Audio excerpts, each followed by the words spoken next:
जो शर्मिंदगी है ना, दीमक की तरह होती।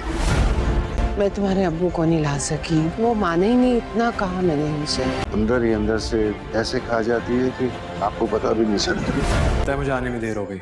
बिल्कुल सही वक्त पे आया। मैं आप लोगों को बताती चलूं कि ड्रामा सीरियल दस्तक की आने वाली एपिसोड अब सबसे बेस्ट और सनसनीखेज इसलिए होने वाली क्योंकि अब किरण का सामना ना सिर्फ मुहीस से के बाप से हो रहा है बल्कि सैफ से भी हो रहा है। सैफ अब किरण को अदालत की तरफ घसीटते हुए ले जा रहा है और सैफ और मुहीस के बाप ने हाथ मिला लिया है क्योंकि मुहीस का बाप नहीं चाहता था कि किरण का बेटा इस घर में रहे। अब वो कोशिश यही कर रहा है कि किसी तरीके सैफ का साथ देकर शानी सैफ के वापस चला जाए और शानी को हासिल करने के लिए सैफ बेताब हो चुका है। अब वो दोनों एक हो चुके हैं और मिलकर शानी को अपने पास बुलाना चाहते हैं ताकि मुहीस का भी इस तरह से जान छूट सके और किरण को आजादी मिल सके शानी से। लेकिन इनको ये नहीं पता है कि वो शानी की माँ है और एक माँ के लिए अपनी औलाद कोई कर्ज नहीं होती और ना ही कोई बोझ होता है। मुहीस का बाप अब ये चाहता है कि किसी तरीके शानी अपने बाप के पास चला जाए। एक अच्छा लड़का होता है और अपनी माँ के बहुत क्लोज होता है, लेकिन यहाँ पर हमें दिखाया जाएगा कि शानी कहीं ना कहीं ये महसूस कर रहा होता है कि अब मेरी माँ बिजी हो चुकी है, अब मुझे अपने बाप की तरफ लौट जाना चाहिए। अब शानी के ज़हन में ये सवाल गर्दिश करने लगता है और वो अपने बाप के करीब होता चला जाएगा। जब अदालत में शानी को पेश किया जाएगा तब शानी ये फैसला करेगा कि मुझे अपने बाप सैफ के साथ रहना है। तब किरण के पैरों तले जमीन निकल जाएगी। वो कहेगी कि जिस बच्चे को मैंने पाल पोस कर इतना बड़ा किया है वो अब एकदम से ये फैसला कैसे कर सकता है, वो अपनी माँ को कैसे छोड़ सकता है। लेकिन ये इसीलिए शानी कह रहा होगा क्योंकि वो सैफ की बातों को सुन सुनकर अपने दिमाग में एक सवाल बिठा चुका है कि बाप का ही अपना घर होता है ना कि माँ का। इसीलिए शानी ये फैसला करेगा कि अब मुझे अपने बाप के ही घर में जाना चाहिए चाहे अपनी माँ से दूर क्यों ना। लेकिन किरण के लिए ये क़यामत से बढ़कर होगा। किरण अपनी माँ को जाकर कहती है कि मामा अब सैफ मेरा पीछा छोड़ने वालों में से नहीं है, वो मुझे अदालत में घसीटना चाहता है। लेकिन इसकी माँ इसे तसल्ली देती है कि बेटा कोई बात नहीं, हाँ तुम ही ये केस जीतोगी क्योंकि उसने खुद ही बचपन में तुम्हें तसल्ली दी थी शानी की। अब वो तुमसे कभी भी शानी को छीन नहीं सकता है और मुझे शानी पर पूरा भरोसा है, वो अपनी माँ का साथ देगा। लेकिन आने वाली किस्त में दिखाया जाएगा कि सैफ और मुहीस का बाप हाथ मिला चुके हैं और वो एक नई चाल चल रहे हैं कि किसी तरीके शानी को